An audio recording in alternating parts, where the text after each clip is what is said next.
pertanyaannya kan tadi ternyata bisnis modal kecil gambarnya tuh sulit ya. Gambarnya tuh terlihat sulit gitu. JIS tiap tahun kan lembaga pendidikan tuh ngeluarin lulusan ya. SMK, SMA ngeluarin lulusan. Ada yang kerja, ada yang usaha, tuh. Ada juga yang lanjut ke universitas. Universitas juga ngeluarin lulusan. Ada yang kerja juga, ada yang usaha. Nah, yang usaha-usaha ini, mereka tuh kan fresh graduate ya, baru lulus gitu kan. Nah, itu kendalanya kan biasanya di modal tuh. Nah, ini gimana nih buat teman-teman yang mungkin fresh graduate, pengen memulai usaha, tapi modalnya ya belum ada. Ini bisa nggak pakai modal kecil lah gitu? Mereka mungkin kan punya modal, tapi modalnya kecil-kecilan gitu. Nah, sebenarnya ini jadi keresahan semua orang juga. Oke. Ya, dan banyak mentor-mentor bisnis ya atau di seminar, bisnis modal kecil katanya.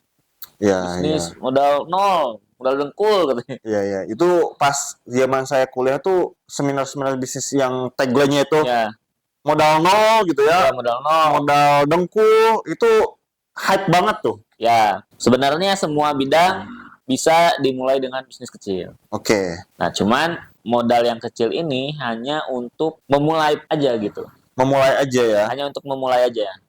Tidak untuk ke langkah yang orderannya banyak gitu.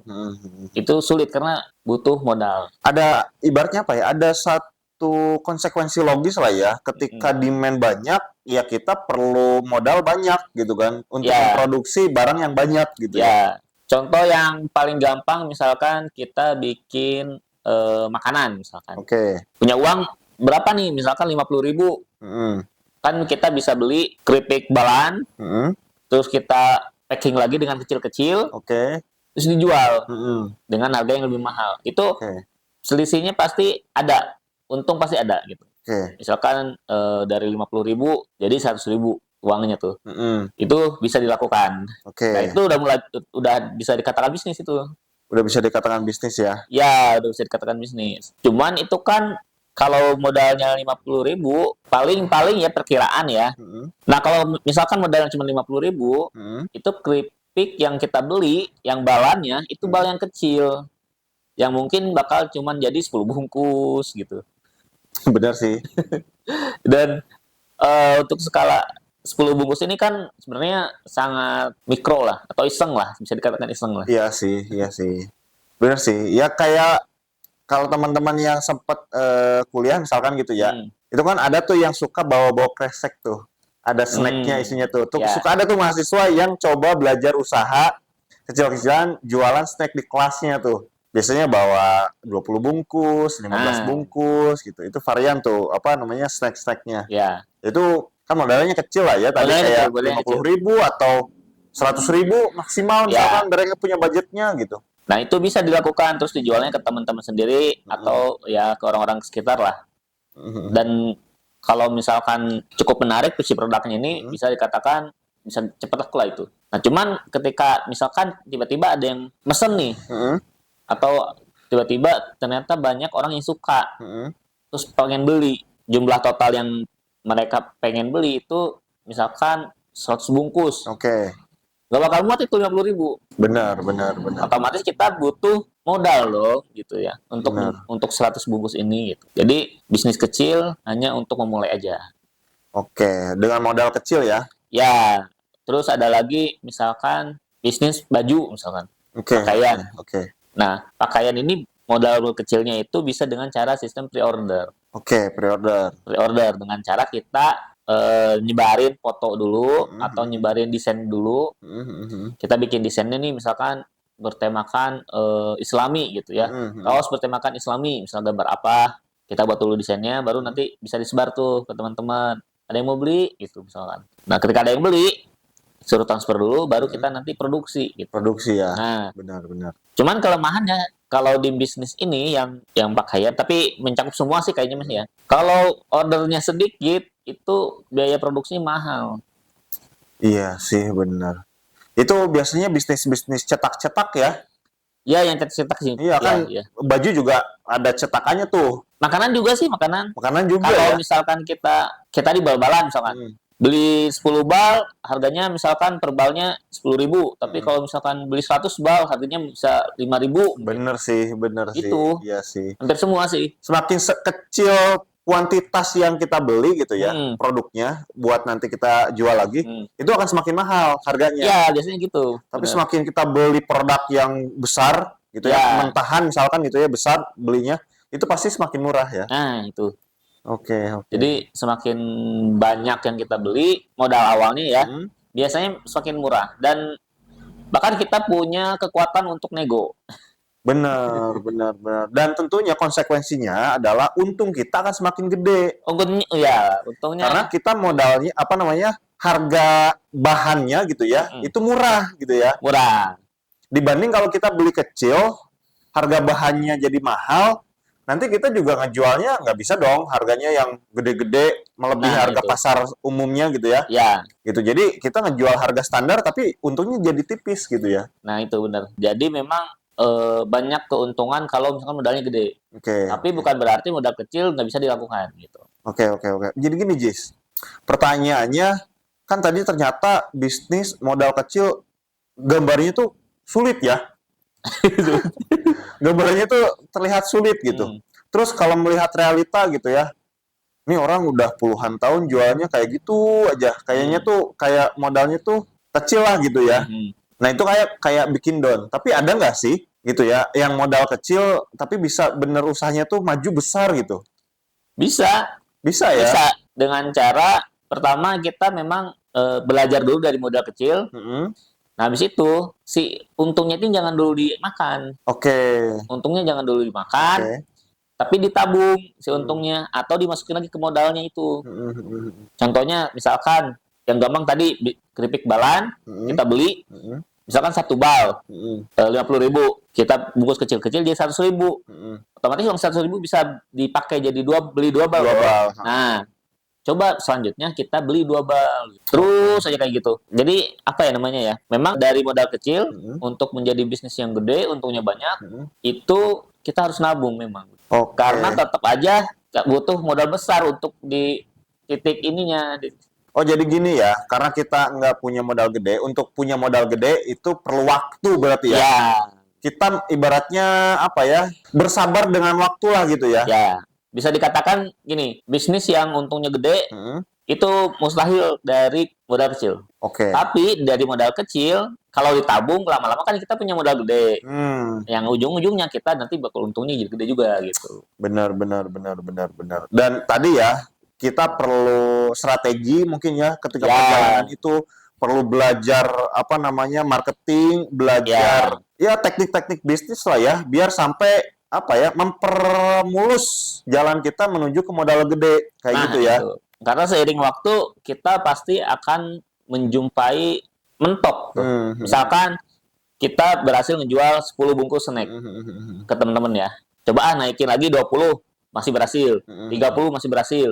40 mentok ada sisa tuh. Besoknya lagi nyoba lagi 40, masih sisa gitu.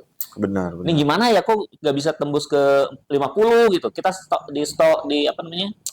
mentok di angka 40. Nah, dari situlah nanti kita nyari solusi-solusi gimana nih caranya kan gitu. Nah itu ya mungkin teman-teman kalau misalkan tadi ada pertanyaan yang itu ada yang jualan dari saya waktu SD sampai saya udah tamat kuliah jualnya kayak gitu aja. Ya mungkin dia merasa nyaman dengan udahlah gini aja sih udah. Nah, iya. Jadi nggak mengembangkan gitu si modalnya, nggak ditabung mungkin kayak gitu ya. Kebanyakan yang saya amatin ya, kalau UMKM, misalkan ada yang menjual makanan, dia udah bisa menjual sekitar misalkan 30 pieces per hari. Terus untuk menuju ke 50 pieces per hari itu susah gitu. Untuk naik lagi susah. Dia nggak tahu caranya. Terus kedua dia udah terlalu sibuk dengan yang 30 ini juga. Gitu. Waktunya habis di situ. Waktunya habis. Terus ditambah ada kesibukan lain dan yang paling penting sih itu ilmunya dia kurang. Gitu. Oke. Sehingga udah mentok kayak gini gitu. Ya udah aja dijalanin terus gitu. Karena toh misalkan dengan kita menjual misalkan tadi 30 bungkus aja udah menghasilkan banyak. Misalkan. Ya udah bisa hidup lah ibaratnya kayak gitu ya. udah bisa buat belanja sayur, kebutuhan makanan. Ibaratnya dari untungnya kebutuhan pokok buat kita udah ya cukup lah gitu loh ya. Ya, nah kebanyakan oh ya udahlah daripada bingung-bingung lagi gitu, kan pusing-pusing lagi, biasanya gitu. Iya. Nah itu sering terjadi tuh buat misalkan pedagang bubur, pedagang batagor misalkan. Dia satu gerobak udah bisa nih ngejual sehari 100. Terus mau nambah lagi gimana caranya ya? Kan bingung gitu. Apakah ditambah jamnya tapi dia capek? Kan gitu. Benar. Terus mau nambah gerobak misalkan menambah cabang kan perlu modal kan gitu. Mau misalkan dia jadi bosnya jadi gerobaknya ditungguin sama orang lain misalkan. Itu kan butuh kepahaman ilmunya gitu. Leadership-nya segala macam. Ya, Ada orang yang kurang ini gitu. Kurang belajar gitu. Benar. Ya itu ya. Kalau pengen ekspansi kayak tadi ya. Iya. Keidean buat ekspansi nih, nambah cabang misalkan, nambah cabang 1, 2 gitu ya. Tapi karena dia enggak tidak mengupgrade ilmunya lah ya. Ya, benar. Udah malas, udah sibuk sama yang ini, udah gini juga udah cukup. Ya bakal mentok di situ gitu ya. Nah, itu. Sedangkan yang namanya kita inilah ya, yang namanya usaha itu kayak ilmu usaha itu terus berkembang gitu ya, sesuai zaman ya. Terus berkembang. Bahkan yang tadinya tidak ada era digital, jualan digital, ada jualan digital. Terus digital nanti ada ilmu yang namanya marketing digital. Marketing digital di dalamnya ada macam-macam lagi itu ya. Kalau kita nggak update, ya ketinggalan akhirnya ya. Ketinggalan akhirnya. Oke. Contohnya aja misalkan nih tukang batagor ya. Kalau misalkan dia pertama inovasi produknya dulu, bikin enak misalkan, atau apalah yang unik-unik, misalkan pedas, terus viralnya nih di TikTok misalkan, itu yang datang bisa lebih banyak. Padahal kan ya, kalau pakai cara itu misalkan, itu ada kemungkinan yang datang lebih banyak. Yang kedua, kalau misalnya itu repot harus bikin konten misalnya nggak bisa, bisa juga dengan pindah tempat misalkan, nyari tempat baru kan gitu. Ada usaha-usaha yang bisa sebenarnya meningkatkan penjualan kita. Cuman itu tadi karena di sini juga udah rame, udah cukup. Biasanya gitu kalau UMKM. Benar sih. Ya tadi ya intinya sebetulnya modal kecil itu bisa kok sampai gede gitu ya. Bisa. Sampai gede itu bisa gitu. Ya mungkin nggak sebentar kayak yang karena modalnya gede langsung usaha bikin yang gede juga gitu ya, hasilnya langsung gede juga gitu ya. Itu mah karena tadi modalnya udah punya gede, sedangkan yang modalnya kecil ya mungkin perlu waktu lah gitu ya. Perlu waktu untuk nabung sampai nanti modalnya punya gede gitu. Nah kayak gitu teman-teman. Nah ada juga bisnis yang memang membutuhkan modal besar di awal, tapi sebenarnya itu masih bisa diakalin untuk modal kecilnya gitu. Oke. Contohnya aja misalkan kita bisnis skincare. Bisnis skincare itu kita untuk menjual agak luas nih, itu kan butuh perizinan. Benar. Skincare, obat, parfum, itu nggak bisa sembarang jual. Benar. Karena takutnya tuh produknya membahayakan si konsumen. Benar. Nah perizinan ini lumayan mahal. Kenapa mahal? Karena merentet ke bagian lain. Contoh, BPOM itu harus ada desain, harus mereknya harus terdaftar, terus ada ketentuan produksinya seperti apa, ruangannya gitu ya, dan harus renovasi misalkan. Nah itu butuh modal yang gede. Benar. Terus kadang orang bingung, emang bisa nggak bang kalau misalkan bisnisnya skincare tapi modalnya kecil misalkan? Bisa, tapi memang skalanya kecil aja gitu. Kalau misalnya udah nyampe gede, itu tetap harus butuh perizinan. Iya, benar sih. Itu kayak kasus teman kita ya. Iya, dengan cara kita ngeracik dulu sendiri ya. Habis itu ya dijual aja. Iya. Memang statusnya ilegal memang. Status produk ini ilegal. Tapi kita jualan kan nggak langsung sampai misalkan 1 juta pieces. Ya, betul. Nggak langsung gitu kan? Ya, dan dia pun gitu ya, kasus teman kita itu, dia itu awalnya itu ya karena punya kasus kulitnya gitu ya. Ya, dipakai sendiri, meracik, bikin tutorial. Ya. Akhirnya, kok lama-lama bagus gitu ya. Terlihat ada perubahan di kulitnya. Orang-orang akhirnya kan yang dia live di di TikTok mungkin, di IG gitu ya, di mana gitu ya, di WhatsApp gitu. Itu akhirnya, Mas boleh coba nggak? Pengen coba, saya beli deh satu dulu gitu ya. Ya. Itu mulai ada tuh jadi mulai bisa terjadi penjualan lah. Iya kayak gitu. Akhirnya dijual, nyoba satu klien, ternyata cocok gitu ya. Dia ngerekomendasiin lagi ke temennya kayak gitu. Iya, memang kalau skincare awal-awal yang kita saksikan lah ya, itu pengalaman dari teman kita juga, klien kita, dia memang jualannya ilegal dulu itu, benar. ke grup WhatsApp dulu gitu.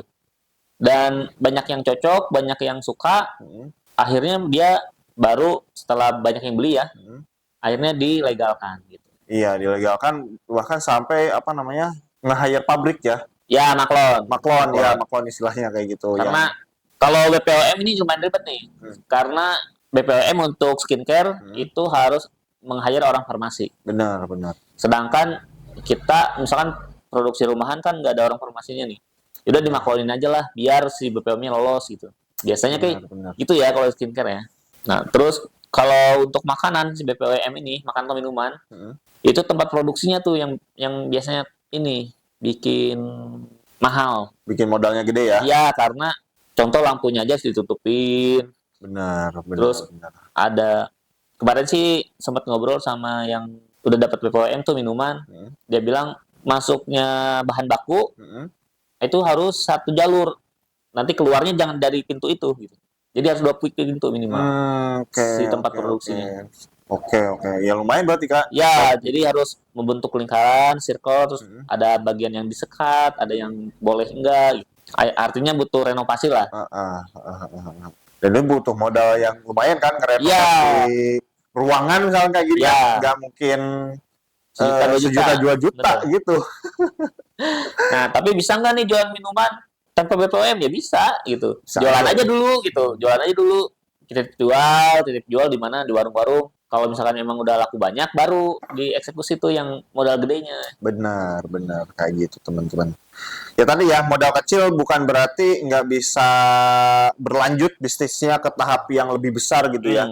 Benar. Meskipun tadi perizinan itu agak rumit, tapi ya tadi kalau kitanya mau belajar, terus lihat celah, itu bisa kok kayak gitu ya. Nah, kebetulan nih, kan bentar lagi mau Lebaran.